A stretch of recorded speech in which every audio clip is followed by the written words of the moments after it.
She walked 40 miles on feet that were nothing but raw meat to meet a man who'd been dead for 3 months. Stranded in the Montana wilderness with no money and nowhere to go, she had only one choice: knock on the door of two strangers' cabin. And that's when everything changed. The sun was dying over the Montana territory, bleeding crimson across the September sky like a wound that wouldn't close. Ethan Wolfe watched it sink behind the ragged peaks of the Bitterroot Range, his weathered hands loose on the reins, his body moving with the tired rhythm of his horse beneath him. 52 years old, 15 of them spent on this mountain with his twin brother Nathan, building something out of nothing, living a life that asked for sweat and blood and gave back silence and solitude in return. He didn't mind the silence anymore. He'd earned it.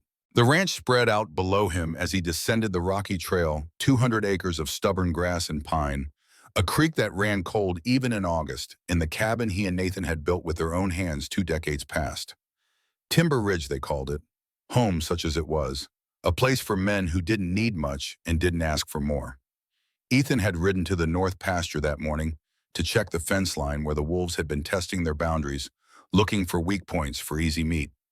He'd found tracks fresh enough to make him wary, old enough to tell him the pack was being cautious. Smart. Wolves in Montana weren't the mindless killers people made them out to be. They were survivors just like him. They understood territory and patience and the long game of staying alive in country that didn't forgive mistakes. He'd reinforced the weak sections with wire and prayer, knowing both would hold about as long as the wolves decided to let them. Then he turned his horse toward home, thinking about the stew Nathan would have simmering on the stove, about the whiskey they'd share after supper, about the comfortable quiet that filled the cabin like smoke from the fireplace. Ethan didn't expect company. They never got company. Not anymore. So when he saw the stagecoach parked in front of the cabin, dust still settling around its wheels, his first thought was that someone had died. That's what coaches meant out here. Death or law, and neither one was welcome. He touched his heels to the horse's flanks, urging it faster down the slope. The light was fading quick now, shadows pooling in the low places, turning the world gray and uncertain. As he got closer, he could make out old Henderson standing by the coach door, hat in his hands, looking like a man who'd been asked to deliver bad news and didn't know how to start. Henderson ran the weekly stage from Billings. 60 years old if he was a dayface, like dried leather eyes that had seen too much road and not enough kindness. He looked up as Ethan approached, relief washing over his features like rain. "Mr. Wolfe," Henderson called, voice rough as gravel. "I got a situation here." Ethan swung down from his horse boots, hitting the hard-packed earth with a thud that seemed too loud in the strange stillness. The cabin door was closed. Nathan would have come out by now if he'd known there was company, which meant Nathan was either in the barn or hadn't heard the coach arrive. Either way, Ethan was alone with whatever situation Henderson had brought to his doorstep. "What kind of situation?" Ethan asked, keeping his voice level, his eyes on the coach. Henderson shifted his weight, uncomfortable. "Well, sir, it's a young lady. Says she's supposed to be here. Says she's supposed to be meeting Jonas Blackwood." The name hit Ethan like a fist to the gut. Jonas. His cousin on their mother's side, the only family they'd kept contact with after leaving Missouri. Dead 3 months now, thrown from a spooked horse neck, broken clean, buried on the hill overlooking the creek. Jonas, who'd lived 5 miles north in a cabin, much like this one, who'd been talking last winter about getting a mail order, bride, about bringing a woman out to help with the household to build something more than just survival. Jonas, who'd sent away for a bride and then died before she could arrive. Ethan's jaw tightened. "Jonas is dead. Been dead since June." "That's what I told her, sir. But she paid for passage all the way from Philadelphia. Used up every cent she had getting here. And then—" Henderson trailed off, looking at the coach like it contained something he didn't want to explain. "Then what?" "Then she ran out of money halfway from Billings. I couldn't just leave her on the side of the road, Mr. Wolfe. So she walked the last 40 miles over 4 days. I came across her this morning about 10 miles back. She was—" He shook his head. "She couldn't walk anymore. Feet torn up, something terrible. I brought her here because I didn't know where else to take her. She keeps saying this is where she's supposed to be." Ethan felt something cold settle in his chest. A woman, alone, injured, looking for a dead man. This was the kind of complication he'd spent 15 years avoiding, the kind of entanglement that led to nothing but trouble and heartache and memories that stuck like burrs in your mind. "She and the coach?" he asked. "Yes, sir. Can't hardly move. Tried to get her to step down when we arrived, but her feet—" Henderson grimaced. "They're bad, Mr. Wolf. Real bad." Ethan moved toward the coach, every instinct telling him to turn away, to send Henderson back down the mountain with his passenger and his problems. But he'd been raised better than that. His mother, God rest her, had taught him and Nathan that you didn't leave people to suffer if you could help it. That mercy was a duty, not a choice, even when mercy complicated your life beyond measure. He reached for the coach door, pulling it open. The interior was dim shadows thick in the fading light. For a moment, he couldn't make out anything. Then his eyes adjusted and he saw her. She was small. That was his first thought. Small and pale and folded in on herself like something broken. Blonde hair hung loose around her face, tangled and dusty from the road.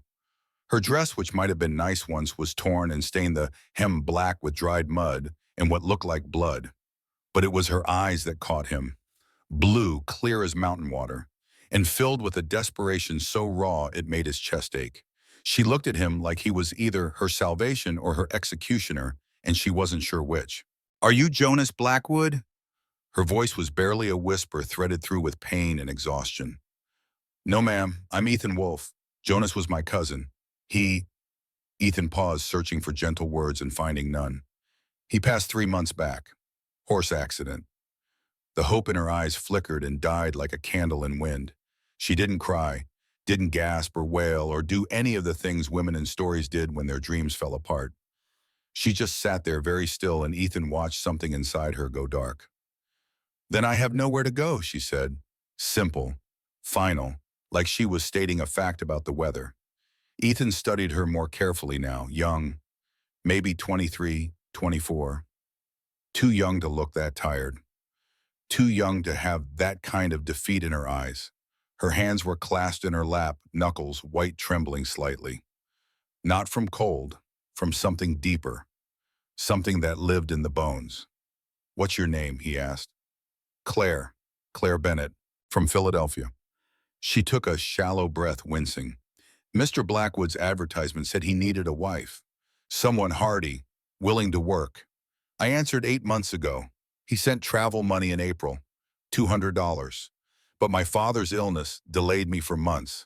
By the time I could leave, it was August. I used it all getting here. And then the stage." She looked away. "I didn't have enough for the last leg. The driver said he'd wait in Billings until I could send for more money, but I didn't have anyone to send to. So I walked 40 miles through Montana territory, alone." Ethan felt something twist in his gut. Respect, maybe, or horror, possibly both. "Can you stand?" he asked. "I don't know," she said honestly. "I haven't tried since this morning." Ethan glanced back at Henderson, who was watching with the careful neutrality of a man who wanted no part of whatever was about to happen. Then Ethan looked at the cabin, at the warm light starting to glow in the windows as Nathan lit the lamps inside. He thought about turning this woman away, about telling Henderson to take her to the nearest town to leave her at a church or a boarding house or anywhere that wasn't here. But he looked at her feet. They weren't feet anymore. Not really. They were raw meat wrapped in the shredded remains of what had once been decent leather shoes. Blood had soaked through her stockings, dried in dark patches against pale skin. The flesh around her ankles was swollen, mottled purple and red. He could see where the skin had split, where infection was probably already setting in if he didn't tend to it soon. She'd walked 40 miles on those feet, through mountain passes and rocky ground, with no food and little water, because she'd had no choice, because she'd used every resource she had to get here to honor a promise to a dead man she'd never met. That took a kind of strength Ethan recognized, the same kind of strength that had brought him and Nathan to this mountain 20 years ago with nothing but hope and stubbornness. The same kind of strength that kept you moving forward when every logical part of your brain screamed to quit. He couldn't leave her. "I'm going to lift you down," he said. "It's going to hurt." "Everything hurts," Claire said. "One more pain won't make much difference." Ethan reached into the coach, sliding one arm behind her shoulders, the other beneath her knees. She was lighter than he expected, all bones and grit with nothing spare. When he lifted her, she made a small sound in the back of her throat, quickly stifled. He felt her stiffen against the pain, felt the way her hands clutched at his shirt, desperate for something solid to hold on to. She smelled like sweat and dust and blood, like survival. He carried her toward the cabin, and the door opened before he reached it. Nathan stood in the doorway, backlit by lamplight, identical to Ethan in every way that mattered. Same height, same build, same gray eyes that had seen too much and learned to see less. But where Ethan wore a full beard, Nathan kept his trim short and neat, and where Ethan moved with careful deliberation, Nathan had always been the quicker one, the sharper one. Right now, Nathan looked stunned. What in God's name? Nathan's voice was quiet, but Ethan heard the edge in it. The warning. Get the medical kit, Ethan said. Her feet are torn up. Needs cleaning and bandaging. Probably needs whiskey and a bed, too. Nathan didn't move. Who is she? Claire Bennett, from Philadelphia. She came for Jonas. Understanding dawned in Nathan's eyes. He'd been there last winter when Jonas had talked about his plan, about the advertisement he'd placed in 3 Eastern newspapers. Hardy woman wanted. Must be willing to work hard. Remote location. Respond to Jonas Blackwood, Timber Ridge, Montana territory. Jonas had been lonely. They all had been. But Jonas had decided to do something about it. Had decided to bring a woman into this hard country to build something softer than survival. And then he died, and they'd thought that was the end of it. They'd thought wrong.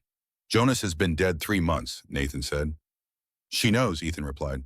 But she's here, and she can't walk. So get the medical kit, Nathan. We can figure out the rest after. Nathan looked at Claire, really looked at her, and something in his expression shifted. He saw what Ethan had seen. The exhaustion, the pain, the desperate courage it had taken to walk 40 miles on shredded feet because the alternative was worse. He stepped aside, letting Ethan carry her into the cabin. The interior was warm, the fireplace crackling with fresh wood, the smell of venison stew hanging in the air. It was a man's space, all hard edges and practical surfaces, but it was clean. Nathan kept it that way, had always been particular about order, even when Ethan let things slide. 2 chairs by the fire, a rough-hewn table, shelves lined with supplies and tools, and in the back, 2 bedrooms, one on either side of the main room. Ethan carried Claire to his bedroom, the one that used to belong to Jonas when Jonas stayed over, the one that still held ghosts. Ethan tried not to think about. He laid her on the bed as gently as he could, and she let out a breath she'd been holding, eyes squeezed shut against the pain. Nathan's getting supplies, Ethan said. We'll clean those feet, get you bandaged up. You'll be safe here tonight. Claire's eyes opened, fixing on him. And tomorrow we'll figure out, Ethan said, because he didn't have an answer. Because bringing a woman into this cabin, into the life he and Nathan had built on isolation and routine, was like throwing a stone into still water. The ripples would spread whether he wanted them to or not. Nathan appeared with the medical kit, a battered leather case that held bandages and salves, and a bottle of whiskey that had saved them from infection more times than Ethan could count. He also carried a basin of warm water and clean cloths, moving with the efficiency of someone who'd tended wounds before. This is going to hurt, Nathan said to Claire, kneeling beside the bed. Bad. I know, Claire said. Nathan looked at Ethan. Hold her shoulders. She's going to jerk when I start cleaning. Ethan positioned himself at the head of the bed, hands gentle on Claire's shoulders. He could feel the tension thrumming through her, the way she was bracing for pain she knew was coming. Below, Nathan began the careful work of removing what was left of her shoes and stockings, peeling away fabric that had bonded to wounds. Claire bit her lip hard enough to draw blood, but she didn't scream. Didn't even whimper. Just breathed in short, sharp gasps while Nathan worked, while he cleaned away 4 days of dirt and blood, revealing the full extent of the damage. Blisters opened and kept walking, Nathan said quietly. Skins torn clean through to muscle in places. How she made it 40 miles like this. He shook his head. Stubborn or desperate, maybe both. Both, Claire said through gritted teeth. Definitely both. Nathan started washing the wounds with the warm water, and Claire's hands fisted in the quilt beneath her. Ethan felt her shoulders shake, felt the way she was fighting to stay still, to not pull away from the pain. He found himself murmuring things he didn't plan, low words about breathing through it, about how she was doing fine, about how the worst would be over soon. He didn't know if he was lying or not. When Nathan reached for the whiskey, Claire's eyes went wide. What's that for? Disinfectant, Nathan said. Best we've got out here. It's going to burn like hellfire. Wait, Claire said. Wait, please. I need to. She didn't finish. Couldn't. Because Nathan poured the whiskey over the open wounds on her feet, and the scream that tore out of her throat was pure animal agony, raw and primal, and utterly unstoppable. Her body arched off the bed, every muscle going rigid, and Ethan pressed down on her shoulders, holding her steady, while the pain ripped through her. Then she went limp, passed clean out. Nathan sat back on his heels, looking at the unconscious woman on the bed, then at his brother. What are we doing, Ethan? Helping, Ethan said. For how long? I don't know. Nathan stood wiping his hands on a cloth. She came for Jonas, for a husband, for a home. We can't give her that. No, Ethan agreed. We can't. So what do we give her? Ethan looked at Claire's pale face, at the way her hair spread across his pillow, like spilled wheat. At the bandages Nathan was wrapping around her feet with practiced care, making sure they were tight enough to support but loose enough to let the wounds breathe. At the rise and fall of her chest as she breathed through unconsciousness, her body finally surrendering to exhaustion it had been fighting for days. We give her time, Ethan said. Time to heal, time to figure out what comes next. That's all we can offer. Nathan finished bandaging, then pulled a quilt over Claire's sleeping form. And then she decides. Stay in Montana, find work somewhere, or go back east if that's what she wants. But she decides, not us. Nathan moved toward the door, pausing in the threshold. You remember what happened last time we brought a woman into this cabin? I remember, Ethan said quietly. Every day. Margaret couldn't handle it. The isolation, the work. It broke her. Claire's not Margaret. How do you know? Ethan didn't have an answer for that, because he didn't know. Couldn't know. All he knew was that Claire Bennett had walked 40 miles on feet that should have stopped her after 10. That she'd come 2,000 miles on a promise from a dead man. That she'd looked at him with eyes that held no illusions, no false hope, just a bone-deep determination to survive. That was something Margaret had never had. I don't know, Ethan finally said. But she's here now, and those feet won't carry her anywhere for weeks. So we'll find out. Nathan nodded slowly, then left the room, pulling the door closed behind him. Ethan stood there for a long moment, looking at the woman who'd appeared like a ghost from a past he'd thought was buried. Behind him, he heard Nathan in the main room, heard the clink of glasses, the gurgle of whiskey being poured. He should go out there, should sit with his brother and talk through what this meant, what complications this was going to bring. Should plan and strategize and figure out how to handle the situation with minimum disruption to their carefully constructed life. Instead, he pulled the chair from the corner, positioned it beside the bed, and sat down. Watching Claire breathe, watching color slowly return to her cheeks as the warmth of the cabin and the mercy of unconsciousness let her body begin the long work of healing. Outside, Henderson's coach rattled away down the mountain road, heading back toward Billings, leaving Claire Bennett and all her complications behind. Ethan listened to the sound fade into distance, into silence, into the night that was falling fast and cold over Timber Ridge. When he finally joined Nathan in the main room, his brother had 2 glasses of whiskey poured and waiting. They sat in their usual chairs by the fire, drinking in the silence they'd perfected over 15 years. But the silence felt different now, heavier, full of questions neither of them wanted to ask. Her things are still in the coach, Nathan said eventually. Henderson left her trunk on the porch. Bring it in tomorrow, Ethan said. Put it in the room with her. That used to be your room. I'll take Jonas's old space. The spare room where Margaret had died. Jonas had stayed in it whenever he visited, but before that it had been hers. The room Ethan had avoided for 3 years. Maybe it was time. Nathan swirled whiskey in his glass, watching the firelight catch in the amber liquid. What if she wants to stay? Here on the mountain. Jonas's cabin is still standing, 5 miles north, empty since he died. She could, I don't know. We could help her get set up there, bring her supplies until she's on her feet. Ethan considered that. A woman alone in a mountain cabin. It was madness, dangerous, the kind of thing that got people killed when winter came hard and help was too far away. But it was also the only solution that didn't involve either keeping her here in their cabin or sending her away to fend for herself in a town full of strangers. We'll ask her, Ethan said. When she wakes up, give her options, let her choose, and if she chooses to stay here, Then we deal with it. Nathan laughed short and bitter. Deal with it, like we dealt with Margaret. The name hung between them like smoke. Margaret, Ethan's wife. The woman he'd brought to this mountain 7 years ago thinking love would be enough to overcome loneliness. Thinking he could be what she needed while still being who he was. He'd been wrong. Margaret had lasted 2 years. 2 years of slowly fading, of becoming a ghost in her own skin, of looking at him with eyes that held nothing but quiet desperation.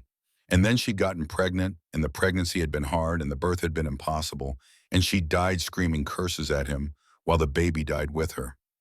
Ethan had buried them both on the hill overlooking the creek, had stood there with Nathan at his side, both of them silent, both of them knowing that some mistakes you carried forever. He hadn't touched a woman since, hadn't wanted to. The guilt was weight enough. Margaret was my wife, Ethan said quietly. My responsibility, my failure. Claire is neither. Then what is she? Ethan finished his whiskey, set the glass down with a soft clink. She's someone who needs help. That's all. We help her, then she leaves. Clean, simple. But even as he said it, he knew it was a lie. Nothing about this would be clean or simple. Because Claire Bennett had appeared on his doorstep like an answer to a prayer he hadn't prayed.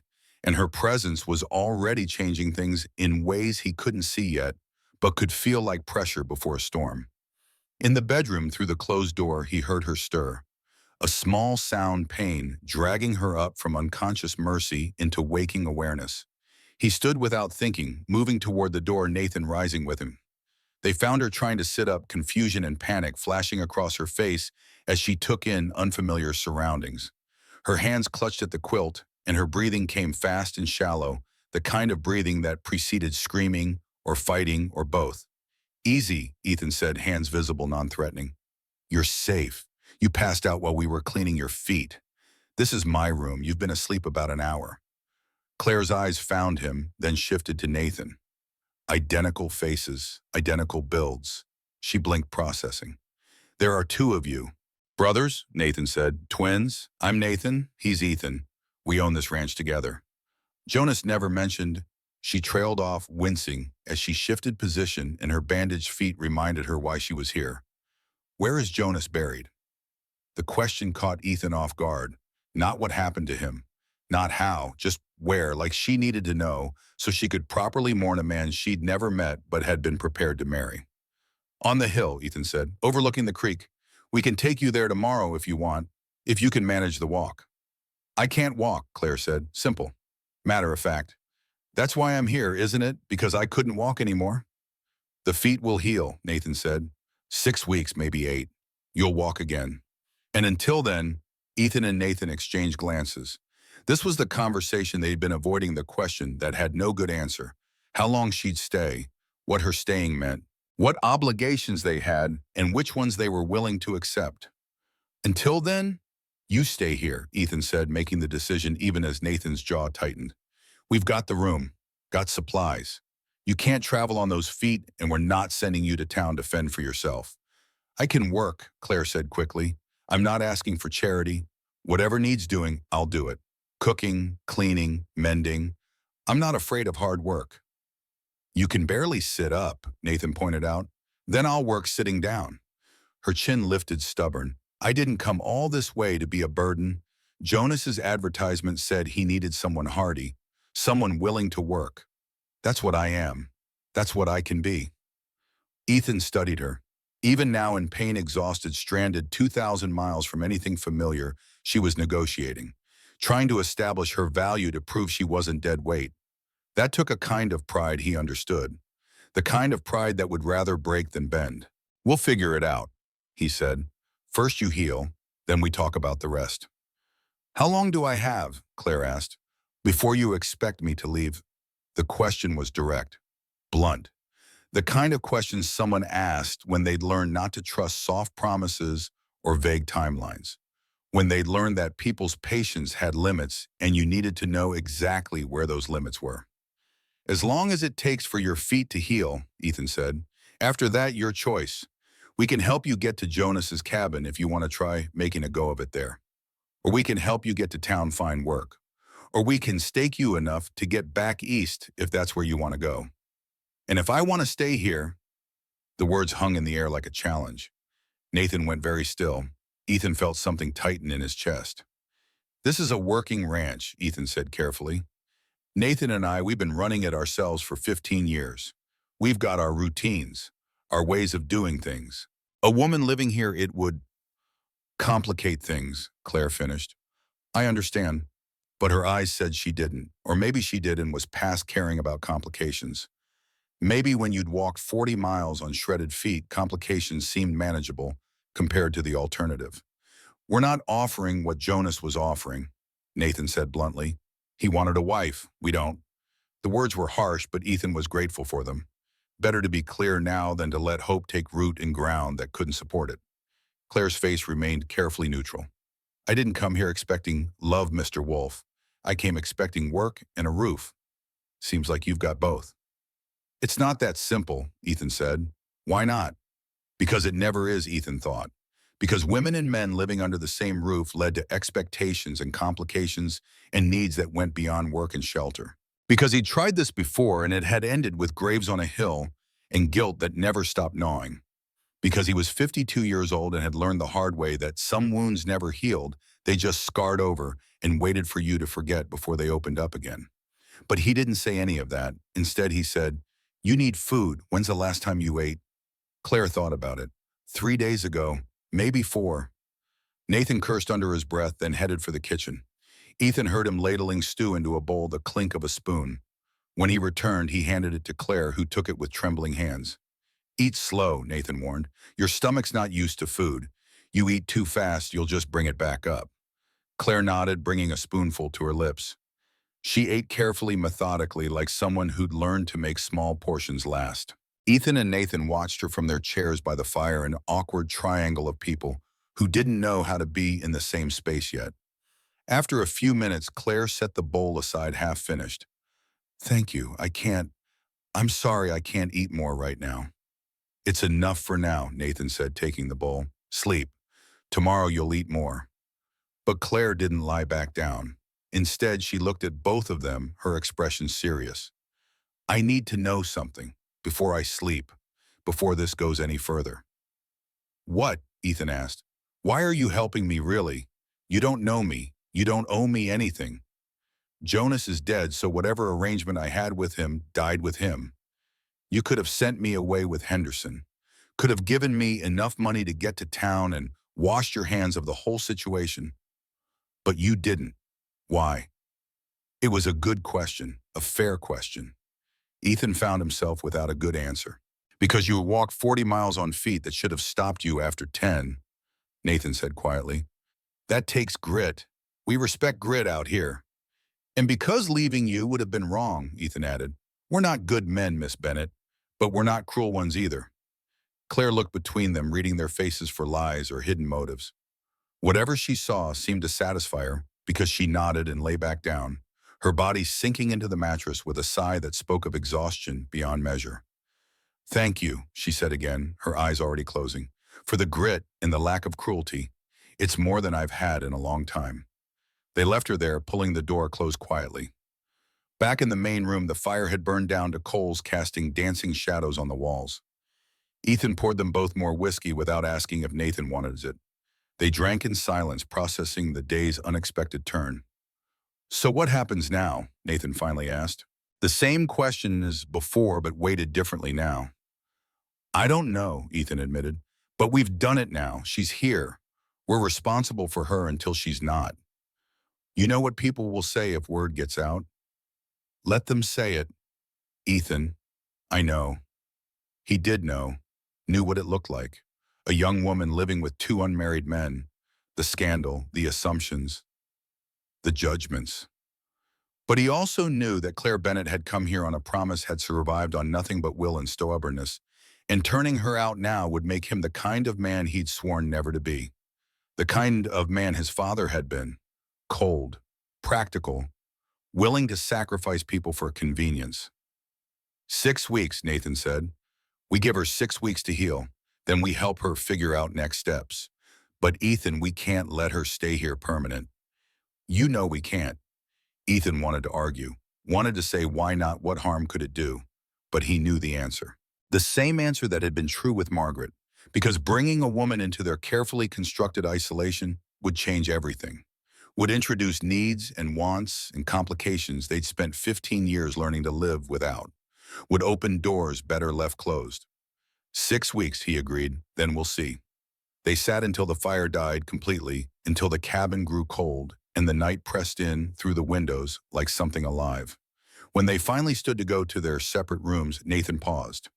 She whispered something, he said, right before she passed out, while I was bandaging her feet. What? She said I didn't have a choice. Nathan looked at his brother. What do you think she meant? Ethan thought about Claire's eyes.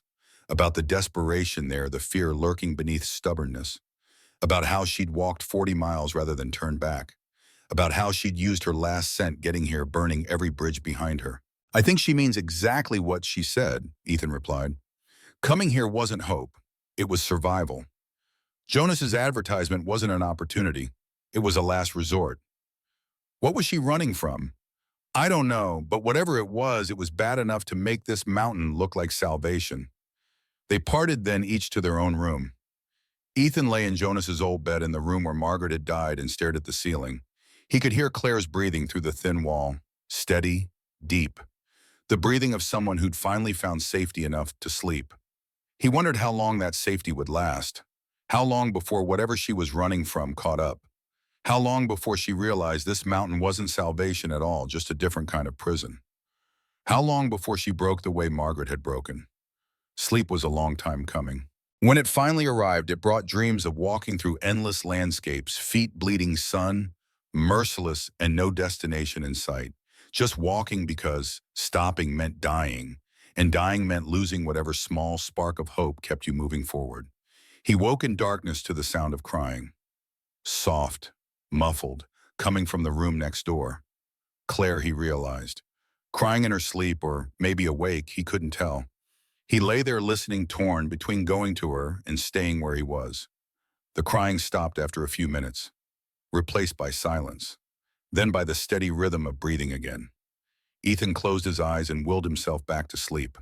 Tomorrow they would start figuring out what Claire Bennett's presence meant, what accommodations needed to be made, what boundaries needed to be established, how 3 people were going to share a space built for 2. Tomorrow they would start navigating the complications. But tonight there was just this, a woman sleeping in the next room, her feet wrapped in bandages, her future uncertain, her past a mystery, and 2 brothers lying awake in the darkness, wondering what they'd invited into their carefully ordered lives, wondering if mercy was always worth its cost. Outside, the wind picked up, howling around the cabin's corners, reminding them that winter was coming, that the mountain didn't care about human complications or moral dilemmas, that survival up here required hard choices and harder consequences, that mercy, like everything else in this country, was a luxury you couldn't always afford. Morning came cold and gray autumn, settling into the mountain valleys like ash. Ethan woke to the smell of coffee, which meant Nathan was already up, already working through the morning routine they'd perfected over 15 years. Feed the horses, check the stock, start the fire, brew coffee strong enough to strip paint. Except this morning, the routine had a crack in it. A woman sleeping in the next room. A complication they hadn't planned for and didn't know how to navigate. Ethan dressed quietly, pulling on worn denim and a flannel shirt that had seen better decades. His joints protested the cold, a reminder that 52 wasn't young anymore, that the mountain took its toll in increments you didn't notice until you did. He ran a hand through graying hair, caught his reflection in the small mirror above the washstand. Same face he'd seen yesterday. Same face he'd see tomorrow. Nothing changed and everything different. He found Nathan in the kitchen, pouring coffee into 2 tin cups. His brother looked like he hadn't slept much either. Dark circles under eyes that matched Ethan's exactly tension in shoulders and that usually moved with easy confidence. She awake? Nathan asked, voice low. Haven't checked.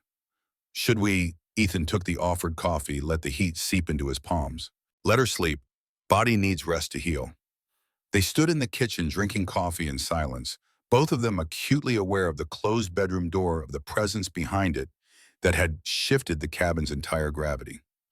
Outside, the world was waking up, birds calling, wind moving through pine branches, the creek running its eternal course down the mountain. Everything normal. Everything changed. We need to talk about logistics, Nathan said finally. If she's staying 6 weeks, we need rules, boundaries. I know. She can't share our space without structure. It'll get messy. I know, Ethan repeated, hearing the edge in his own voice. Because he did know. Had learned it the hard way with Margaret. Had learned that proximity without boundaries led to assumptions, to blurred lines, to needs neither party could meet. I'll take the spare room permanently, Ethan said. Move my things today. She keeps the main bedroom until she's healed enough to move around.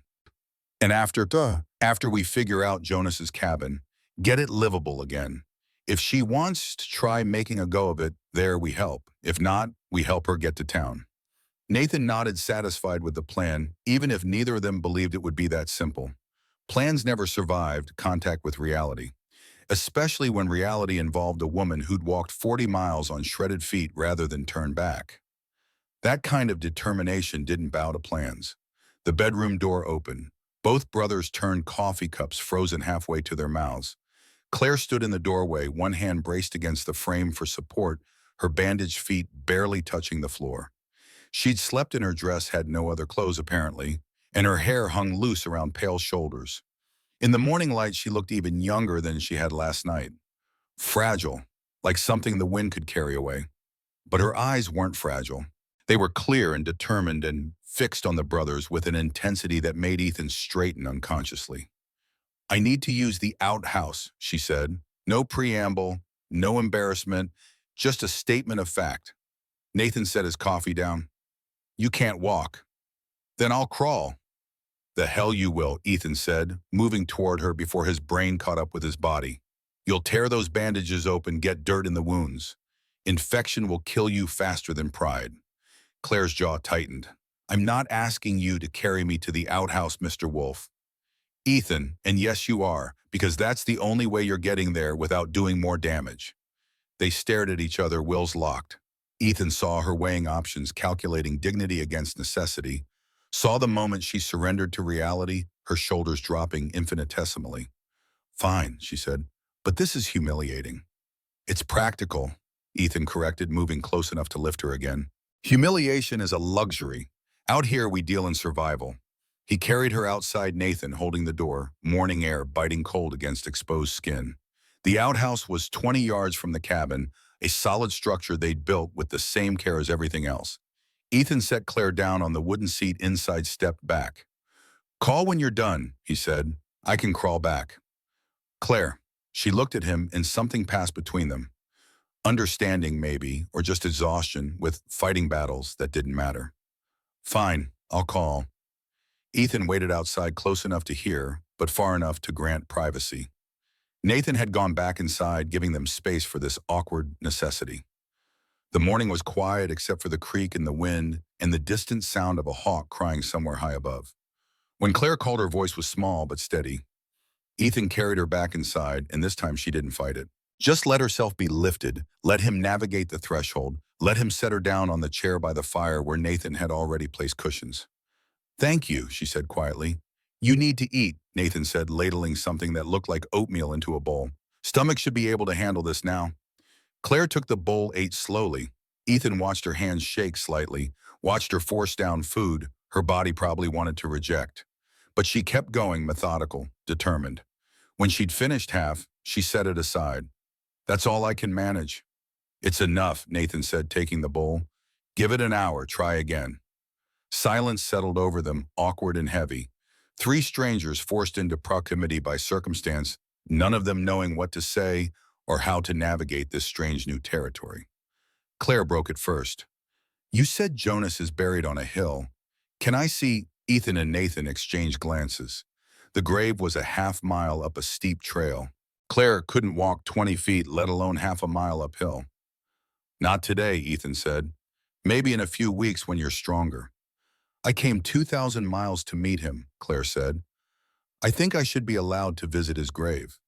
You will, Ethan assured her, just not today. Today you rest. Let the feet start healing. Claire's hands fisted in her lap, frustration evident. But she nodded, accepting limits she couldn't fight. Tell me about him then, about Jonas. What kind of man was he? Ethan sat down across from her, Nathan leaning against the kitchen counter, both of them reaching back through memory for a man who'd been part of their lives since childhood. Good man, Ethan said. Honest. Worked hard. Came west with us 20 years ago. Built his cabin 5 miles north. Ran cattle, did some trapping. Kept to himself mostly. Why did he want a wife? Nathan answered that one. Loneliness. Same reason any man does. He was 48, never married. Figured he'd spent enough years alone. And he died before I could arrive. 3 months ago, Ethan confirmed. Horse spooked at something, mountain lion maybe, threw him, broke his neck, was dead before he hit the ground. Claire absorbed this, her face carefully neutral. Did he suffer? No, Nathan said. It was quick. She nodded slowly. That's something. I'm glad he didn't suffer. The care in her voice caught Ethan off guard. She was mourning a man she'd never met, grieving a future that had died before it could begin. That took a particular kind of heart, the kind that felt things deeply even when it hurt. Why did you answer his advertisement? Ethan asked.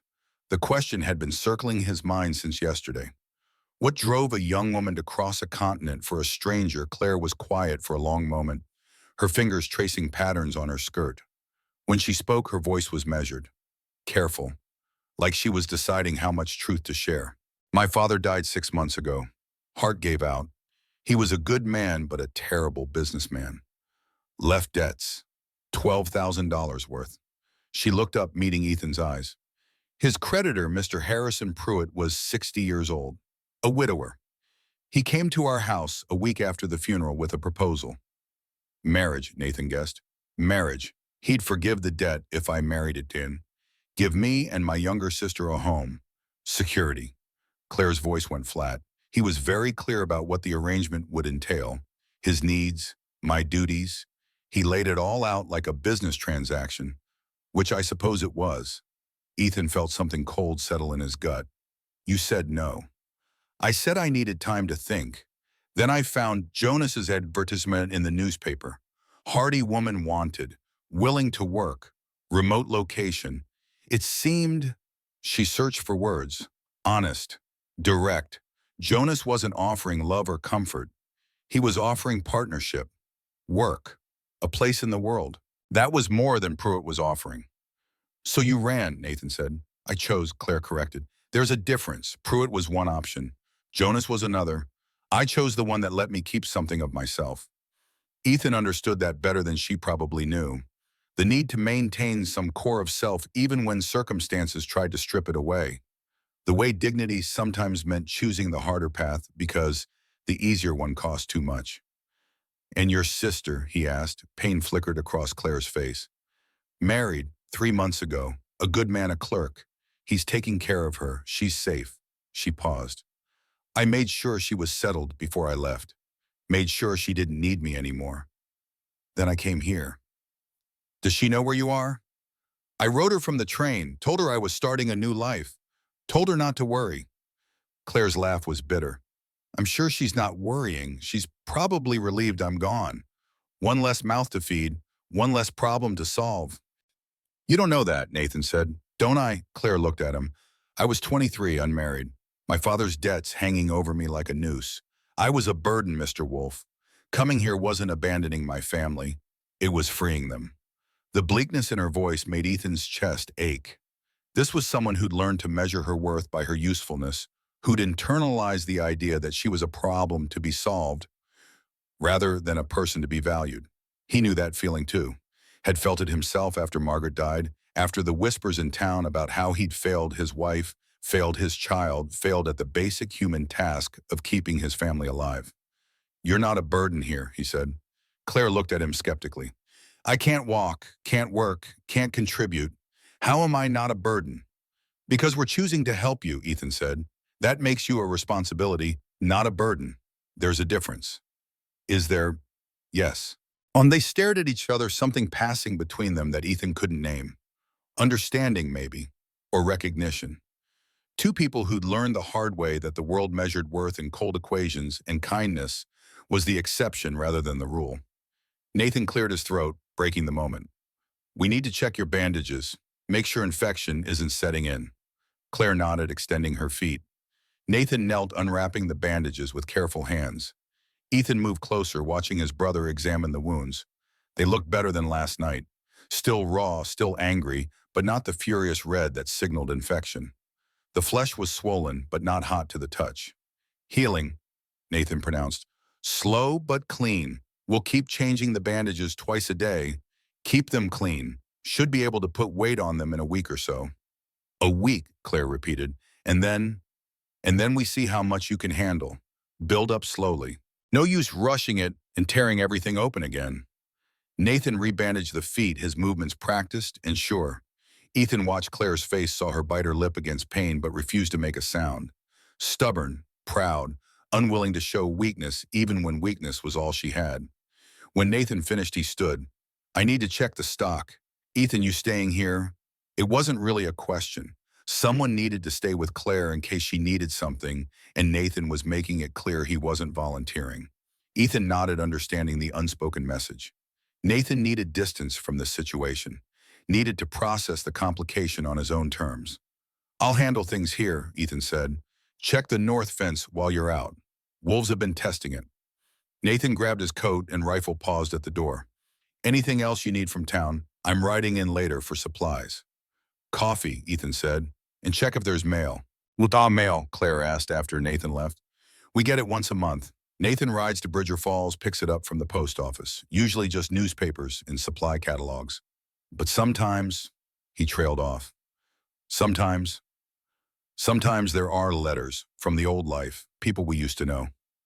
Claire studied him. You don't like going back to that life, even in letters. No, Ethan admitted, I don't. Then why keep getting the mail? Because Nathan does. He's not ready to cut all ties, so I don't push. And are you ready to cut all ties? Ethan thought about that, about the life they'd left in Missouri, the war that had broken something in both of them, the people who judged them for leaving, for choosing survival over honor, for refusing to die for causes they didn't believe in. I cut them a long time ago, he said. Some bridges, once you burn them, you don't rebuild. Claire nodded slowly. I understand that. They sat in silence for a while, the fire crackling, morning light strengthening through the windows. Ethan found himself studying her when she wasn't looking. The way she held herself, spine straight, despite exhaustion. The way her fingers never stopped moving, tracing patterns, or picking at her skirt, or clasping and unclasping. Nervous energy trapped in a body that couldn't move. Can I ask you something? Claire said eventually. Ask. Last night, Nathan mentioned someone named Margaret. He said she couldn't handle it here, the isolation. She paused. Who was she? Ethan's jaw tightened. He should have known this question would come. Should have prepared an answer. But the truth was he never knew what to say about Margaret. How to explain her without explaining all the ways he'd failed her. My wife, he said finally. She died 7 years ago. Childbirth. I'm sorry. Don't be, it was my fault. Claire's eyes sharpened. How? I brought her here, to this mountain. This isolation. She hated it. Hated the loneliness, the work, the distance from everything she knew. I thought, he stopped searching for words. I thought love would be enough. That if I loved her enough, she'd learn to love this life. But love doesn't work that way. What way does it work? Ethan looked at her. I don't know, never figured it out. Why did she come if she hated it? Same reason you did probably. Limited options. I met her in St. Louis. She was a seamstress. Poor family, no prospects. I offered security, a home. She accepted. And you loved her. The question was direct, probing. Ethan found himself answering honestly despite every instinct telling him to deflect. I thought I did. Or maybe I loved the idea of her, of not being alone anymore, of building something more than just survival. He shook his head. But I couldn't be what she needed. Couldn't leave this place even when I saw it was killing her. And when she got pregnant, when the baby came, he couldn't finish. It wasn't your fault, Claire said quietly. Childbirth is dangerous. Women die. It's not anyone's fault. She died screaming at me, Ethan said, cursing my name. The baby died with her. A girl. I never even got to hold her. He looked at Claire. That was my fault, all of it. Bringing Margaret here, getting her pregnant, not being able to save either of them. Claire was quiet for a long moment. When she spoke, her voice was gentle. You can't save everyone, Ethan. Sometimes people are drowning and you reach for them and they pull you under too. That doesn't make it your fault. How do you know? Because I watched my father drown, she said, in debt and shame and failure. I tried to save him, worked 3 jobs to help pay creditors, sold everything we own, but it wasn't enough. And when he died, part of me felt relief, because I could stop trying to save someone who didn't want to be saved. She met his eyes. That doesn't make me a good person, but it doesn't make me responsible for his choices either. Ethan felt something shift in his chest, a loosening of guilt he'd carried so long it had become part of him. You think Margaret didn't want to be saved? I think maybe she wanted you to be someone you're not. And when you couldn't be that person, she blamed you for not changing. But Ethan, you can't change who you are at your core. Not for anyone. Margaret knew what she was signing up for. She made her choice. And when that choice killed her, then that's tragedy, not fault. They sat with that for a while, Ethan turning her words over in his mind, testing them against the guilt he'd worn like a second skin for 7 years. It didn't erase anything, didn't undo the screaming or the blood or the 2 graves on the hill. But it shifted something, made room for the possibility that he'd been carrying a burden that wasn't entirely his to carry. Thank you, he said finally. For what? For not telling me I'm being too hard on myself, for not offering empty comfort, for just, he gestured vaguely, for understanding. Claire smiled small and sad. We're all carrying ghosts, Ethan. Yours just have name. The conversation shifted after that to safer topics. The ranch, the work that needed doing, the coming winter and what preparations it required. Claire asked questions, good ones, showing genuine interest in the mechanics of mountain survival. How they handled snow, how they kept the stock fed when the ground froze, how they endured months of isolation when the passes closed. Ethan found himself talking more than he had in years, explaining things he usually kept to himself because Nathan already knew them and there was no one else to tell. He told her about the wolves that tested their boundaries every winter, about the bear that had broken into the smokehouse 3 years back and eaten half their winter meat, about the late spring blizzard that had killed 20 head of cattle in one night. He told her about the mountain, about how it was beautiful and brutal in equal measure, about how it gave nothing freely and took everything if you weren't careful, about how it had broken men tougher than him and would break her too if she let it. But it hasn't broken you, Claire observed. It's tried. Yet here you are. Here I am, Ian, Ethan agreed. Too stubborn to quit, too invested to walk away. This mountain and me, we've got an understanding. I respect it. It tolerates me. That's about as good as it gets. And Nathan, does he have the same understanding? Ethan considered that. Nathan's relationship with this place is different. He came here because I did. Stayed because I stayed. If I left tomorrow, he'd leave with me. But he'd never leave first. That's loyalty. That's being a twin. We're 2 halves of the same thing. Always have been. Even when we disagree, we move together. Must be nice, Claire said quietly, having someone that bound to you. It is, and it's a burden, because you can never make a choice that only affects you. Everything I do affects Nathan. Everything he does affects me. We learned that young. How young? 10, when our mother died. Cholera took her in 3 days. 1 minute she was fine, next she was burning up, next she was gone. Our father, Ethan's voice hardened. He handled it poorly, drank, became mean. Nathan and I, we had each other, had to. There was no one else. I'm sorry. It was a long time ago. But the pain in his voice said otherwise. Some losses never healed. They just became part of the landscape you navigated. The door opened. Nathan returned carrying a cloth sack, his expression carefully neutral. Brought you something, he said to Claire, tossing the sack to her. She caught it surprised.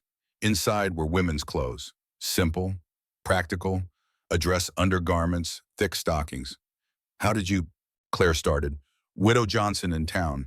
About your size. I explained the situation. She sent these, said to keep them.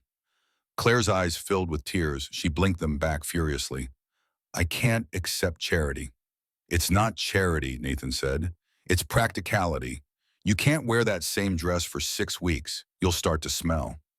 Despite herself, Claire laughed, a real laugh, surprised and genuine. Well, when you put it that way, get changed, Nathan said. Ethan can help you to the room. Then we need to talk, all three of us, about how this is going to work. 20 minutes later, Claire sat by the fire in the borrowed dress, her hair braided back, looking more human and less like a ghost. Nathan had made more coffee. Ethan had stoked the fire. They arranged themselves in a triangle, unconsciously positioning themselves at equal distances. 6 weeks, Nathan said. That's how long the doctor in town said feet like yours would take to heal properly. So we're looking at 6 weeks of you being here. We need rules. I agree, Claire said. You keep to the main bedroom until you can move around. We'll bring you food, help you with necessities. No shame in that, it's practical. Understood. Once you can move, you help with household tasks. Cooking, cleaning, mending, fair trade for room and board. I already said I'd work. And we don't touch you, Nathan continued. No assumptions, no expectations. You're here as a guest, not as, he searched for words, not as anything else. Claire's cheeks colored slightly. I wasn't expecting anything else. Good, because we're not offering it. Ethan watched his brother establish boundaries with military precision, understanding what Nathan was doing. Building walls, making sure everyone knew where the lines were. Smart, necessary, the kind of thing that prevented complications down the road. But something in Ethan resisted it, the coldness of it, the reduction of Claire to a problem to be managed rather than a person to be known. She's not a threat, Nathan, Ethan said quietly. I didn't say she was. You're treating her like one. Nathan's jaw tightened. I'm treating her like someone who could complicate our lives. Because she can. You know she can. I know you're scared, Ethan said. But rules won't protect you from what you're scared of. And what am I scared of? Same thing I am. Caring, getting attached, having to say goodbye when the 6 weeks are up. Silence fell. Nathan and Ethan stared at each other, years of unspoken communication passing between them. Claire watched, uncomfortable witness to a conversation she wasn't entirely part of. Finally, Nathan looked away. 6 weeks, he repeated. That's all. 6 weeks, Ethan agreed. But none of them believed it. The lie hung in the air between them, as obvious as the smoke rising from the fire. 6 weeks wouldn't be enough. Wouldn't be nearly enough to untangle whatever was already starting to knit itself together in this cabin. Claire's presence had changed something fundamental, had cracked open a door they'd spent 15 years keeping closed. And once a door opened, closing it again was never as simple as you hoped. They spent the rest of the day establishing routines. Nathan showed Claire where things were kept, how the stove worked, which supplies were running low. Ethan moved his belongings to Jonas's old room, trying not to think about the last time someone had slept in that bed, trying not to remember Margaret's screams. By evening, a tentative peace had settled over the cabin. Claire sat by the fire mending one of Nathan's shirts, her bandaged feet propped on a stool. Nathan cooked dinner, something with venison and potatoes. Ethan read yesterday's newspaper, pretending to focus on words that kept blurring into meaninglessness. They were 3 people learning to share space, learning each other's rhythms and boundaries, learning how to be in proximity without collision. It was harder than any of them expected, and easier too, because underneath the awkwardness was something else, something neither brother wanted to name but both could feel. Hope, the possibility that maybe isolation wasn't the only way to survive, that maybe letting someone in didn't automatically mean watching them break, that maybe this time could be different. But hope was dangerous. Hope made you vulnerable. And on this mountain, vulnerability got you killed. So they pushed it down, buried it under routines and rules and careful distance. Pretended they were just helping someone in need, nothing more. Pretended they didn't notice how Claire's laugh made the cabin feel warmer. How her presence filled spaces they hadn't realized were empty. How already after just one day, it was hard to remember what the cabin had felt like before she arrived. Outside, the first stars emerged. The temperature dropped. Winter's advance guard testing the mountain's defenses, looking for weaknesses. Inside, 3 people sat by the fire, each carrying their own ghosts, each hoping for something they couldn't quite name. And somewhere in the darkness, the wolves howled, reminding them that the mountain was patient, that it waited for everyone eventually. That survival was just postponing the inevitable. But for tonight, they had this warmth and shelter in the fragile beginning of something that might, if they were careful, if they were lucky, if they were brave enough, grow into something worth protecting. The days settled into rhythm, the kind that comes when survival demands structure. Claire's feet healed slowly, the angry red fading to pink, the swelling receding degree by painful degree. Each morning, Nathan changed her bandages with practiced efficiency, his touch clinical, but not unkind. Each evening, Ethan helped her to the outhouse and back their conversations growing longer, less guarded. Filled with the small truths people share when darkness makes confession easier. By the fifth day, Claire could stand for short periods, clinging to furniture, her face tight with concentration. By the seventh, she took her first tentative steps, 3 of them, before pain drove her back to the chair. Nathan watched from the kitchen, something like approval flickering in his eyes before he turned back to his work.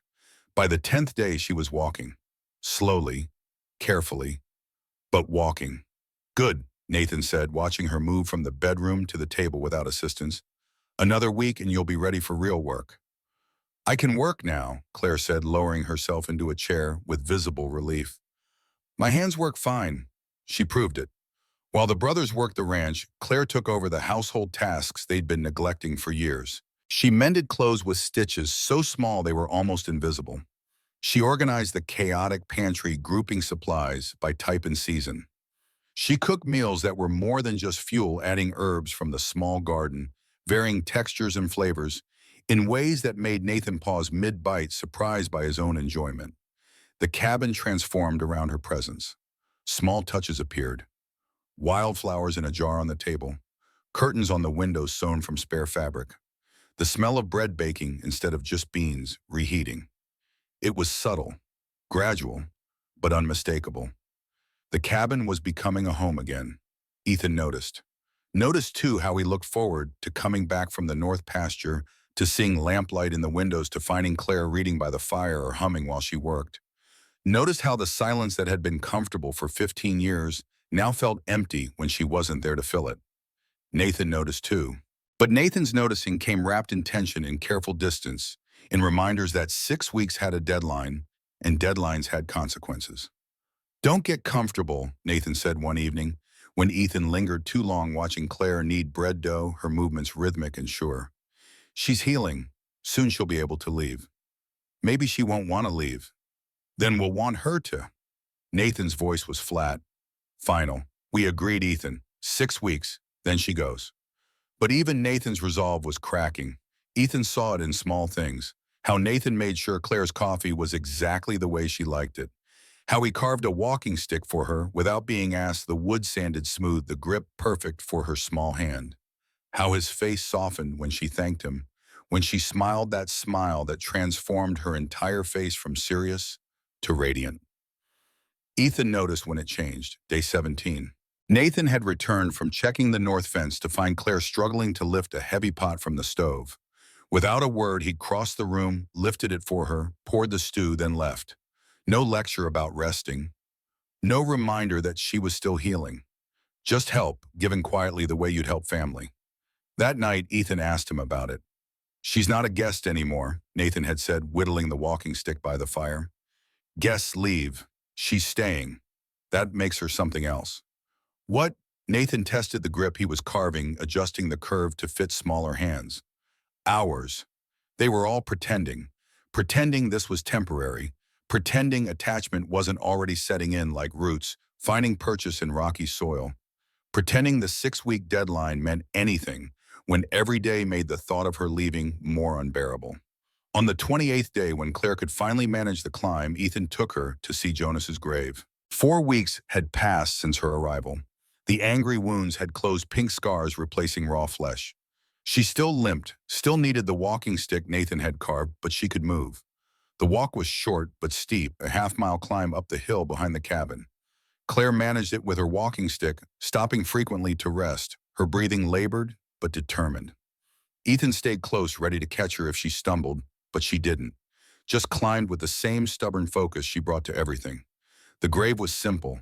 A wooden cross Ethan had carved himself, Jonas's name and dates burned into the wood. No flowery words, no epitaph. Just a name and the years he'd lived, the way Jonas would have wanted it. Claire stood there for a long time and one hand on the cross, saying nothing. Ethan waited at a respectful distance, giving her space to grieve a man she'd never met, but had crossed a continent to marry. When she finally spoke, her voice was soft. I would have been a good wife to him. I know. I would have worked hard, kept his house, given him children if God allowed. She looked at Ethan. I would have tried to love him. Jonas would have appreciated that, but I wouldn't have succeeded. Claire's hand dropped from the cross. I can't love to order, Ethan. Can't manufacture feelings just because circumstances require them. Jonas deserved better than someone going through the motions. What makes you think that's what you would have done? Because that's what I always do. She turned to face him fully. My whole life has been doing what's required, being what's needed. I'm very good at it, but it's not the same as actually feeling anything real. Ethan studied her. You felt something real when you walked 40 miles on shredded feet. That wasn't duty. That was survival instinct. That was real. Fear is real, Claire agreed. Desperation is real, but love, I don't know if I'm capable of that anymore. I think I used it all up trying to save my father.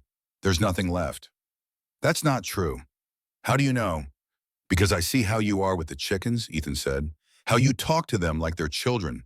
How you make sure each one gets their fair share of feed. Because I see how you arrange those wildflowers, spending 20 minutes getting them exactly right. Because you care, Claire. Maybe not in the big dramatic ways people write about in books, but in the small ways that actually matter. Claire looked away, blinking rapidly. Small ways aren't enough. They're all we've got out here. Grand gestures don't survive the mountain. Small consistencies do. Showing up every day, doing the work, being present. That's love in this country. The rest is just poetry. She was quiet for a moment, absorbing that. Then she nodded toward the grave. Is Margaret buried here too? Next to Jonas, with the baby. Can I see? Ethan led her 20 feet to the left, where two more wooden crosses stood. Margaret's, and beside it a smaller one so small it broke his heart every time he saw it. Daughter, born and died April 15th, 1876. Not even a name. He'd been too destroyed to think of one. Claire knelt, ignoring the protest from her healing feet. She touched the small cross with gentle fingers. What would you have named her? I don't know. Margaret wanted Grace. I never told her yes or no. And then it was too late. Grace Wolfe, Claire said softly. That's beautiful. Can I add it? Ethan felt his throat tighten. 7 years that cross had stood nameless because he had been too broken, too guilty, too angry at God and himself to give his daughter the dignity of a name. And here was this woman he'd known 2 weeks offering to fix what he'd been unable to face. Yes, he managed. I'd like that. They stayed on the hill until the sun started its descent, painting the valley in shades of gold and amber. Claire told him about her mother who'd died when she was 12, about how her father had never recovered, had spent the next 11 years slowly collapsing under the weight of loss, about how she'd raised herself and her sister, becoming an adult before she was ready. Ethan told her about the war they'd run from, about being drafted to fight for a cause neither he nor Nathan believed in, about how they deserted 3 days before their regiment marched, had headed west before anyone could catch them, about the shame and relief of that choice, how it still sat in his gut like stones. Do you regret it? Claire asked. Running, no. If we'd fought, we'd be dead. Or worse, olive and broken in ways we could never fix. But I regret that it was necessary. Regret that the world made us choose between honor and survival. Honor is overrated, Claire said. Survival at least gives you the chance to maybe do some good later. Death just makes you a memory people argue about. Ethan laughed, surprised. That's a dark way to look at it. I'm a dark person sometimes. She smiled at him. Don't let the bread baking fool you. Inside, I'm all sharp edges and bitter truths. Good, Ethan said. Sweet things don't last out here. They rot, but sharp edges, those endure. They walked back down the hill together. Claire leaning more heavily on her walking stick, Ethan close enough to catch her, but giving her space to manage. When they reached the cabin, Nathan was on the porch, rifle across his knees, eyes scanning the tree line. Wolves, Ethan asked. Tracks, fresh, circling the chicken coop. Nathan stood. Lost a hen this morning. They're getting bold. Claire's face went pale. Will they come for us? No, Nathan said. They want easy meat. Chickens. Maybe a calf if they catch one alone. But they're testing. Seeing what they can take without getting shot. We'll need to keep watch tonight, Ethan said. Take shifts. I can help, Claire offered. Both brothers looked at her. You can barely walk, Nathan said. But I can shoot. You taught me to handle the rifle, remember? For emergencies. Well, this is an emergency. She was right. Over the past week, Ethan had shown her the basics. How to load aim fire. She'd been a quick study, her city-bred hands adapting to the weapon's weight and recoil. But knowing how to shoot and actually shooting at living things were different skills entirely. You ever kill anything? Nathan asked. No. Wolves aren't chickens. You wound one, make it angry, it'll come for you. You have to be sure. No hesitation. Then teach me to be sure. Nathan looked at Ethan, who shrugged. Extra pair of eyes can't hurt, and she should know how to defend herself anyway. What if something happens when we're both gone? Fine, Nathan said. But you're on watch with me. Ethan takes first shift alone. You and I take second together. That way I can make sure you don't accidentally shoot one of us. That night, Ethan sat on the porch with his rifle watching darkness settle over the valley. The temperature dropped quickly once the sun disappeared, frost forming on the grass, his breath visible in the lamplight spilling from the cabin windows.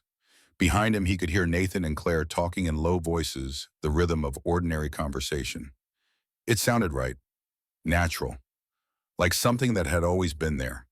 The wolves came around midnight. Ethan heard them before he saw them.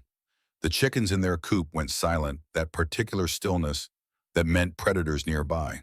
Then movement in the shadows beyond the barn, eyes reflecting lamplight, green and cold, and calculating. He stood slowly, bringing the rifle to his shoulder, tracking movement. 3 wolves, maybe 4. Hard to tell in the darkness. They were circling, looking for weaknesses in the coop's defenses, intelligent enough to be cautious but hungry enough to be persistent. The cabin door opened. Nathan emerged rifle ready, Claire behind him with Ethan's spare Winchester. She moved carefully, quietly, taking a position against the porch rail where the wood would support the rifle's weight. Northeast corner, Ethan murmured. 3 of them. I see 4, Nathan said. 1 by the barn, big one, probably the alpha. The wolves tested the coop's wire looking for gaps. One of the chickens panicked, squawking loudly, and the wolves went still, listening, calculating risk versus reward. Ethan aimed at the alpha finger on the trigger but didn't fire. Warning shots first. Give them the chance to leave. No point killing if you didn't have to.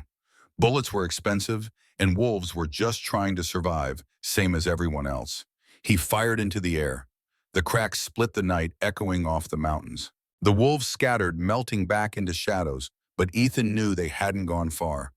Just far enough to regroup, to wait. They'll be back, Nathan said. Tomorrow night, or the night after. Ethan lowered his rifle.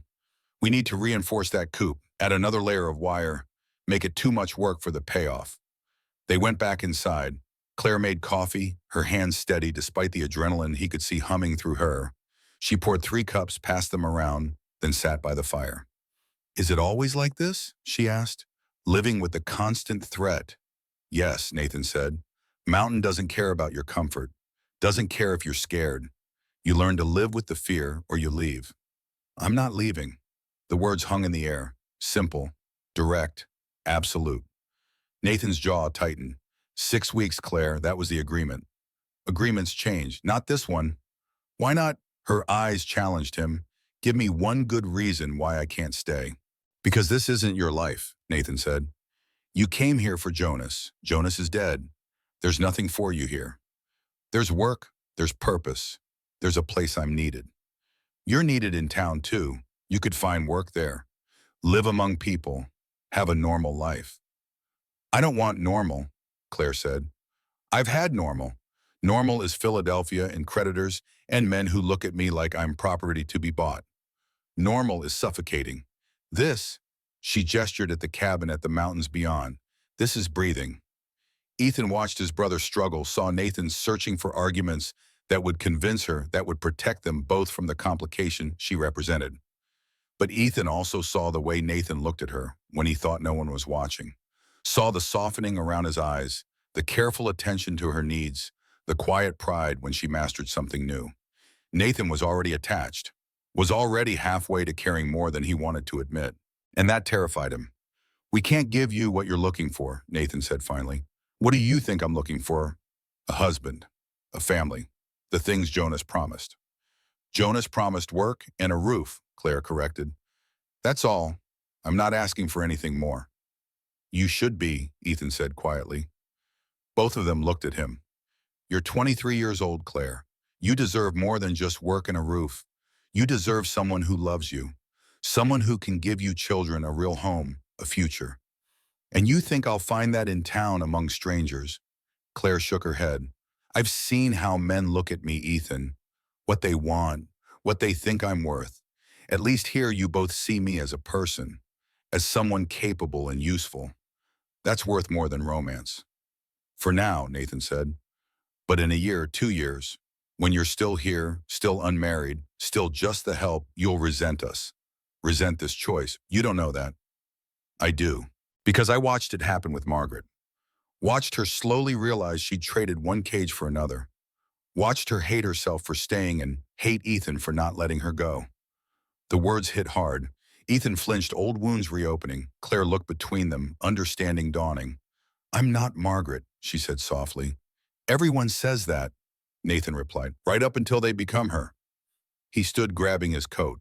"I'm checking the stock. Ethan, you take first watch. Claire gets some sleep." He was gone before either could respond, the door closing with deliberate gentleness that was somehow worse than slamming. Claire and Ethan sat in the silence Nathan left behind. The fire crackled. Outside wind moved through the pines with a sound like distant water.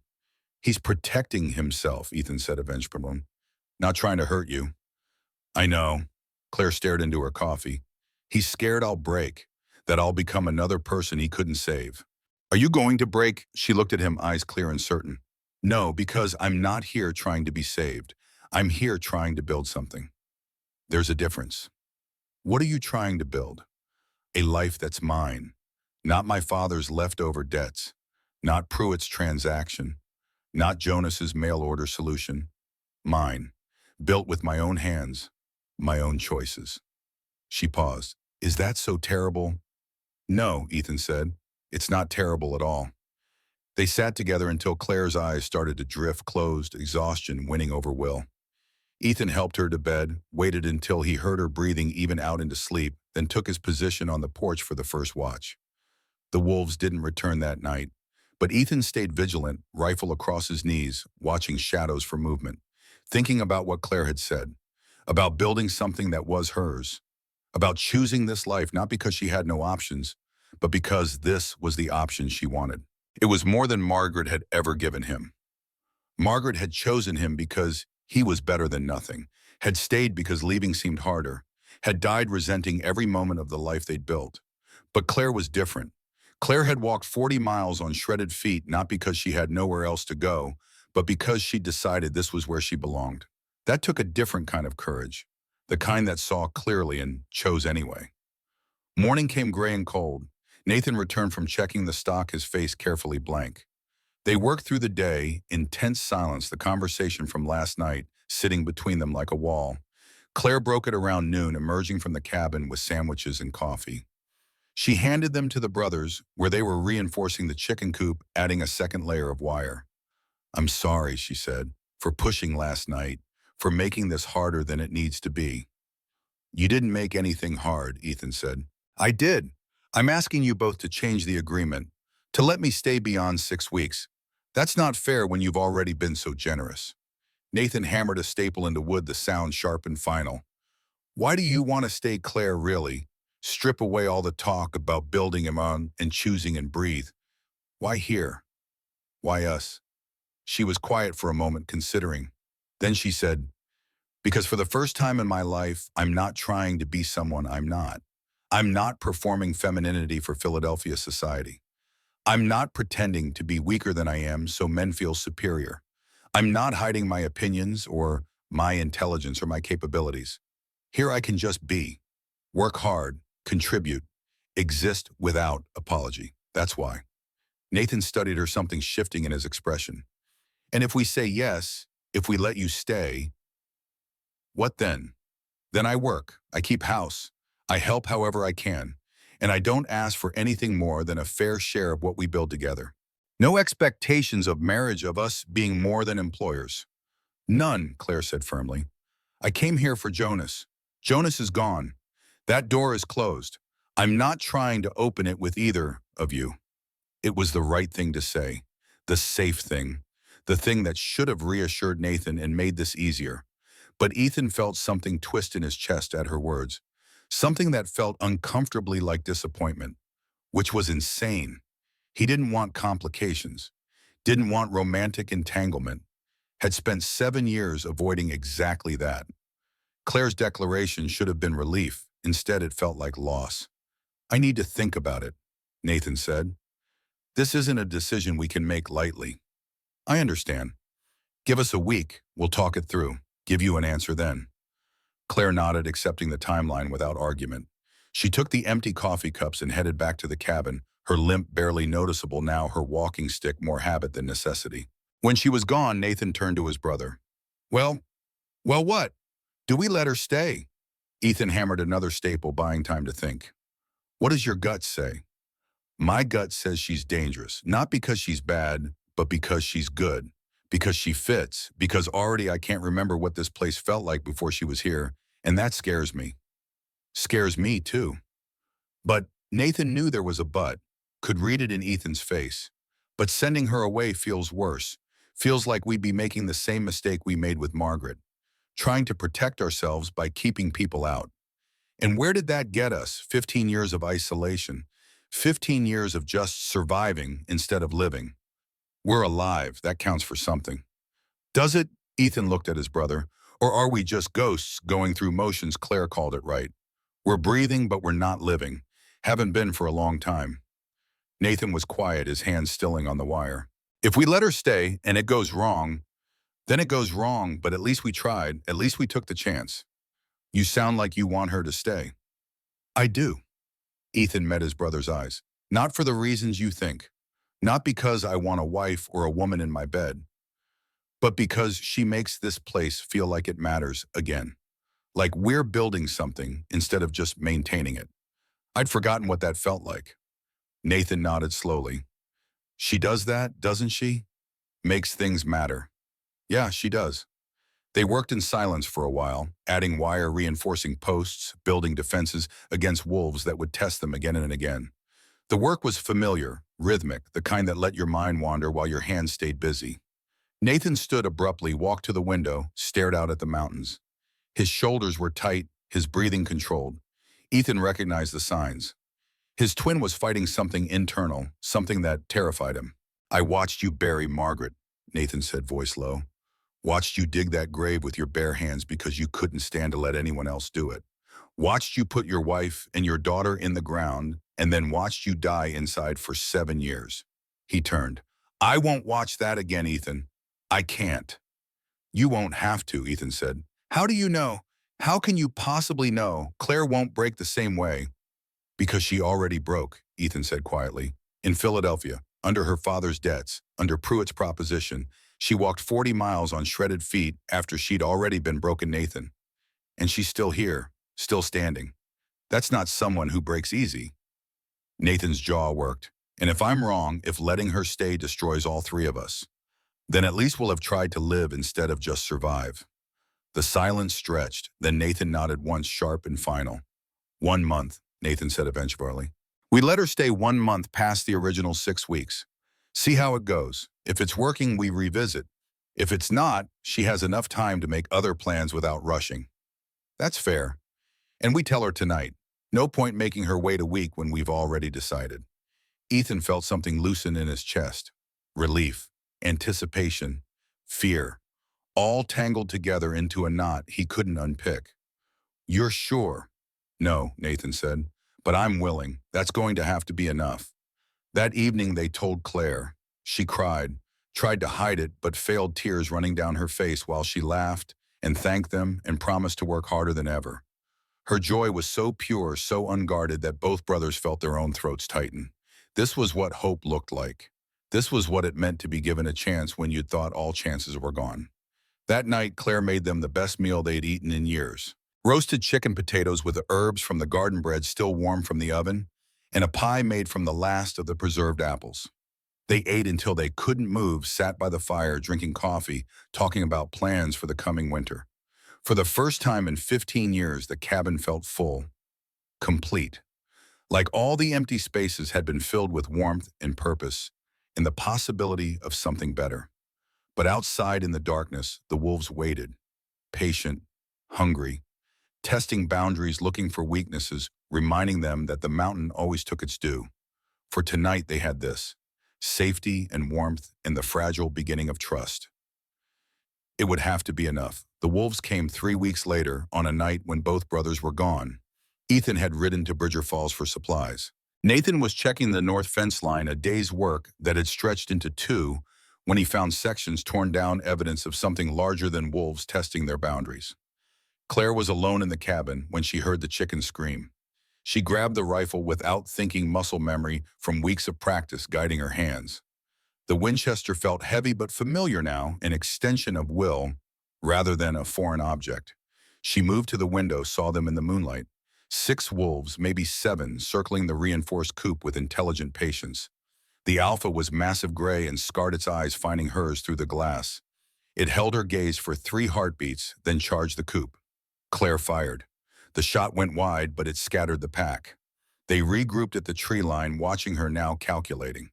She reloaded, hands steady despite the fear hammering in her chest. This was the moment Nathan had warned her about. The moment when you discovered whether you had the steel to actually pull the trigger when it mattered. The alpha charged again. This time Claire didn't hesitate. She aimed, breathed out slowly the way Ethan had taught her, and fired.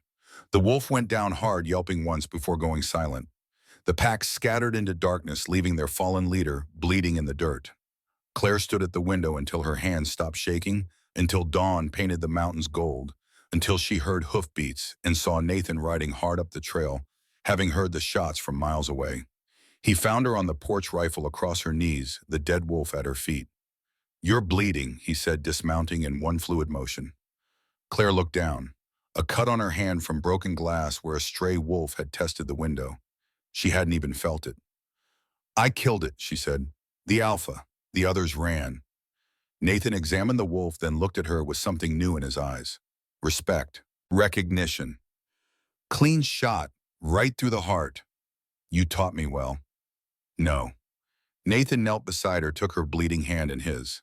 "I taught you mechanics. You brought the courage. That's all yours, Claire." Ethan returned that evening to find them burning the wolf's body, the smoke rising black against the sunset. When they told him what happened, he pulled Claire into an embrace that surprised all 3 of them, holding her like something precious he'd thought lost. "You could have been killed," he said into her hair. "But I wasn't." She pulled back, meeting his eyes. "I survived, just like you taught me." That night marked a shift. Claire was no longer the injured woman they were helping. She was a partner who'd proven herself when it mattered most. The invisible walls between them began to crumble, replaced by something deeper than gratitude, stronger than obligation. Harrison Pruitt arrived 2 weeks later. He came with 3 hired men and a forged document claiming Claire as collateral for her father's debts. He found her alone at the south pasture, Nathan in town for supplies. Claire saw the riders from the window and felt her blood turn to ice. But she didn't run. Instead, she grabbed the Winchester and stepped onto the porch. "Mr. Pruitt," her voice was steady, "you have no claim on me. The law disagrees." He dismounted, his silver hair gleaming in the afternoon light. "Your sister was most helpful, showed me the letter you sent from the train. My father would never have signed me away as collateral. Desperate men do desperate things." He smiled. "Come quietly, Claire. Work off the debt as my wife, or I involve the federal marshal."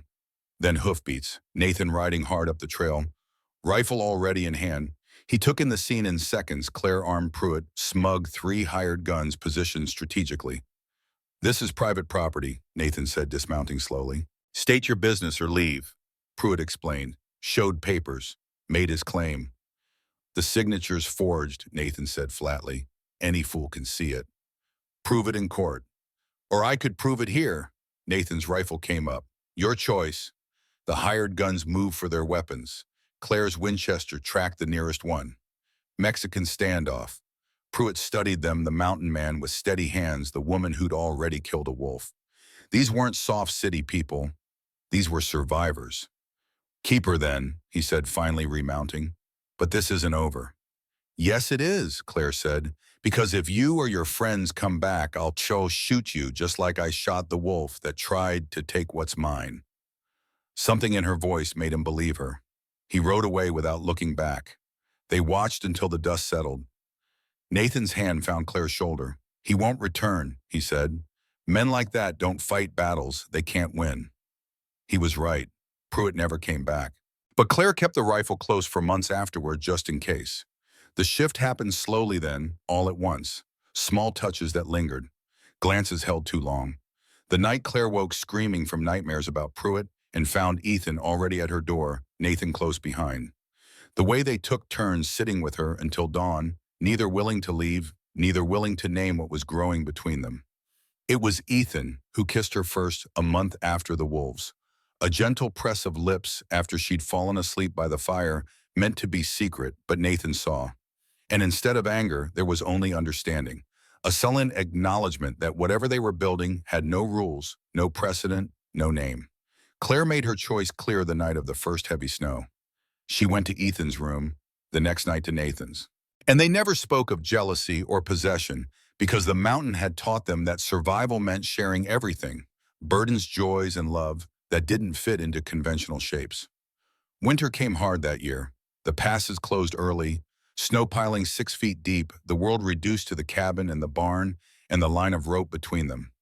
They survived on stored food and careful rationing on stories by the fire and long silences comfortable as blankets. Claire learned she was pregnant in December just as the first heavy snows began. The realization came slowly then, all at once. Morning sickness, missed courses, a tenderness that had nothing to do with cold. She told them over dinner, her voice steady despite the fear underneath. I'm carrying a child. Both brothers went still. Ethan's face drained of color, memories of Margaret's death written in every line. Nathan's hand found his twin's shoulder steadying.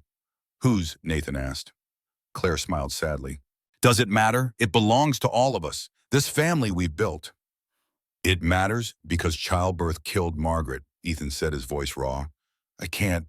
Claire, I can't lose you too. You won't. She took his hand, placed it on her still flat stomach. Because I'm not her, and this time you're not alone. We'll face it together. The pregnancy was difficult but manageable. Nathan rode to town once the passes cleared, brought back a midwife, a stern woman named Agnes, who delivered half the babies in Montana territory. She stayed through the spring teaching Claire what to expect, teaching the brothers how to help. When labor came in April, it was long and hard and terrifying. Claire screamed curses at all of them, at the mountain, at every choice that had led to this moment. Ethan held her hand, whispered promises and prayers. Nathan assisted Agnes with steady hands despite the fear in his eyes. At dawn, after 14 hours, a baby's cry split the air. A boy, small but healthy with dark blonde hair and lungs that could wake the dead. Thomas, Claire said, holding him against her chest. His name is Thomas. Ethan wept. Nathan turned away so they wouldn't see his tears. Agnes cleaned up efficiently, pronounced everyone healthy, and left them to their joy. Thomas's first birthday came with the spring thaw. He took his first steps between Ethan and Nathan, both brothers kneeling with arms outstretched, both refusing to admit the tears in their eyes. Claire watched from the doorway, her hand resting on her belly, where a second child was growing. Grace arrived 2 years later on a summer morning, so beautiful it seemed impossible that anything could hurt. The labor was swift, almost easy, as if Claire's body had learned the way. When Grace cried her first cry, Ethan was the one who wept this time, holding his daughter. Their daughter was shaking hands. She has my mother's eyes, Claire whispered from the bed, exhausted but radiant. The same blue, the same gentle look. Ethan looked at the baby in his arms, at the name they'd chosen together. Grace, the name Margaret had wanted for their daughter, the name that had finally found its home. She has yours, he said, voice thick. Everything good in her is yours, but her name is for both of them. The daughter I lost and the daughter I found. Nathan stood in the doorway, Thomas on his hip, watching his brother hold his niece or daughter. The distinction had long stopped mattering. She's perfect, he said simply, and she was. The years that followed were not easy. The mountain never allowed easy, but they were good. Thomas grew into a boy who could track deer and quote Shakespeare, taught by three parents who each gave him different pieces of themselves. Grace became her namesake in every way, gentle, patient, with a laugh that could warm the coldest winter day. 3 more years passed. The cabin grew room by room. The garden expanded. The herd increased. They built a life that looked from the outside like any other mountain ranch. But the people in Bridger Falls knew better, knew about the arrangement, knew whose children Thomas and Grace really were. Or rather, they thought they knew. The truth was simpler and more complicated. The children belonged to all three of them. Blood didn't matter. Choice did. They became a family in every way that mattered, bound not by law or paper, but by choice renewed every morning. People in Bridger Falls whispered, of course, about the arrangement, about Claire living with two brothers, about whose children they really were. But the whispers held less judgment than curiosity, and eventually even that faded. The mountain made its own rules. The people who survived it learned to respect whatever worked. On Thomas's 6th birthday, they stood together on the hill where the graves lay. Grace's marker now bore her full name, carved deep into wood that would last decades. Margaret's cross had been replaced with stone, a grudging peace made with the past. Claire held baby Grace, watched Thomas chase butterflies among the wildflowers they'd planted. Ethan and Nathan stood on either side of her, solid, as the mountains themselves, unchanged by years, except for more gray in their beards, more lines around their eyes. Do you ever regret it? Ethan asked quietly. Staying, choosing this life. Claire looked at her children, at the valley spread below, at the cabin that had become home, at the two men who'd saved her by letting her save herself. Every day I'm grateful, she said, for the choice, for the chance, for all of it. Even the hard parts, especially those. She smiled. The mountain doesn't give anything freely, but what you earn here, you keep. That's worth more than easy comfort ever could be. They stood until the sun set, painting the valley in colors that had no names in light, that transformed ordinary things into something sacred. A family on a mountain, imperfect, unconventional, unbreakable. Below, wolves howled, but they kept their distance now. The pack had learned this family was not prey. Above, stars emerged, cold and infinite. Between earth and sky, 5 people who'd found each other against all odds held tight to what they'd built. And it was enough. It was everything.